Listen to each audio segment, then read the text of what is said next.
Solid, Yan. solid. Ready culture number 1.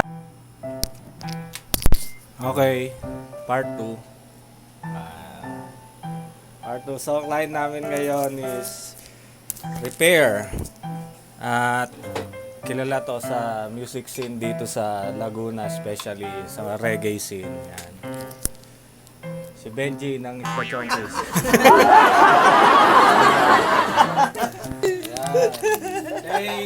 Take 4. So, good morning sa inyo lahat. May client tayo ngayon. Ang client natin ay si Sir Owa ng Enjoint PH. Yan. Ang gagawin namin sa kanya ay massive major repair. 2 years siyang di nagpapa-repair. Simula nung ginawa. Yan. May kasunod pa kaming kliyente ngayon. So, gagawin namin. Beast mode kami ngayon. Si Delphine. Tagapak na ang pawis niyan. Dengue yan. Tita, dinedengke ha. Gagawin namin sa pinakamabis na paraan at pinakamaganda. Yan, antayin nyo. Matapos. Baba ng mic. Ayan. Si Owa ay vocalist ng Enjoint Band, tsaka gitarista at backup vocalist ng The Buzzer Beaters. Lapit mo sa mic. So check nyo yung ano nila, yung music nila sa Spotify, sa YouTube. Tube, tube, tube, tube, tube. Soundtrack namin palagi yun. Ayan, so balikan namin kay mamaya after. Okay, update. After ilang hours na ba tayo gumagawa? 2 hours. Hindi, 1.5. 1.5 hour. Halfway. Magulo pa, pero hindi kasing gulo. Mapuputol na to. Mapuputol na.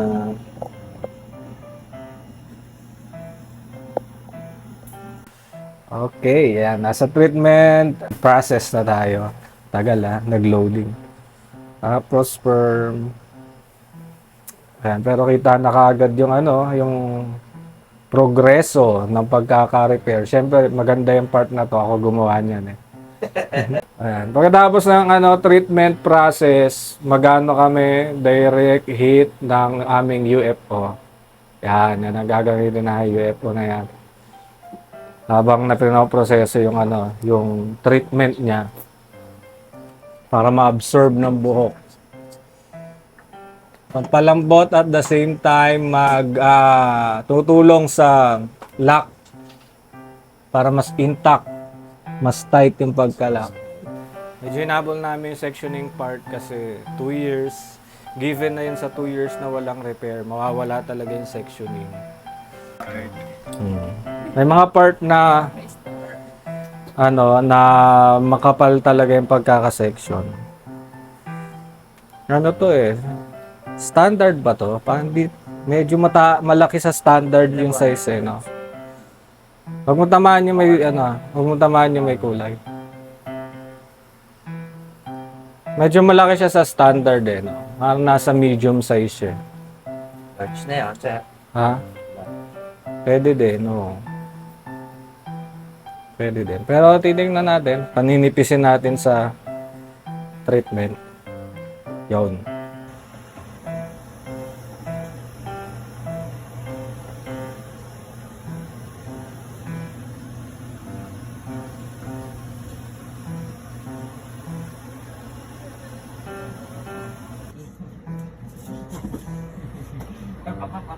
Si break muna ang mga artist sa shop.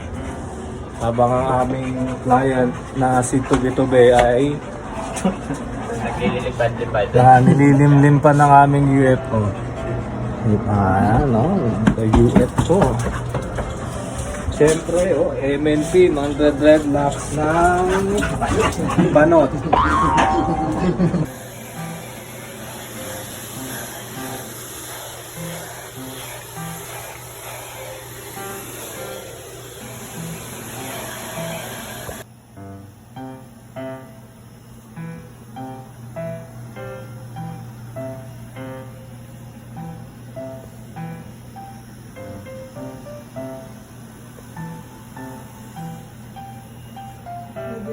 Zoom na mas matinding zoom pa kita na pati ano yun. Ano?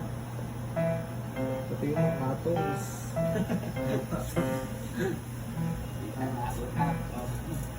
Kita na. So yun, ito na po ang ating finished product. As, 5 hours. Magandang gabi. Ginabi na kami. 5 hours namin ginawa itong full head massive repair ni Sir Owa. Sir Owa, masaya ka ba sa resulta? Solid. Yan, 5 hours namin ginawa yan. 3 kami. Gumawa kami ni Delphine, Sir Adeng. At syempre, ang gwapong-gwapong ako. Yan.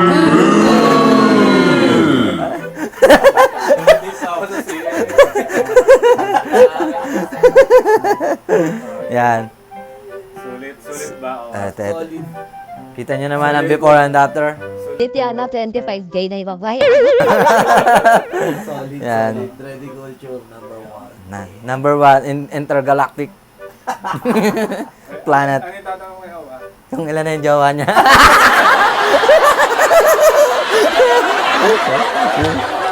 Process dun sa repair niya. Ang ginawa namin process, hindi na namin hinanap yung ibang section kasi deform na siya. Tapos yun, kinuha lang namin kung ano yung makukuha. At yung ibang mga marami ng naputol na strand. So, ang nangyari, puro binding ang kanilang technique. So, yun, nabunot din siya. Tapos yun, pinagdudugsong na namin lahat yung mga naputol. Tsaka yung nag-tin na roots. Yung mga Which is normal yun sa sa 2 years na walang repair, normal talaga siyang mag-tin kasi kumalas na yung mga ibang dun mga ibang buhok. So, parang nag-himulbol na siya. So, yun yung ginawa namin, no? So, parang threading method, which is yung lagi namin ginagawa. Iwas binding kasi pag binding ang mangyayari doon, hihiwalay yung ibang part tapos titigas. So, ginawa namin threading. Tinahin namin yung mga strands na nawala para ma-support yung mga roots na nag-tin.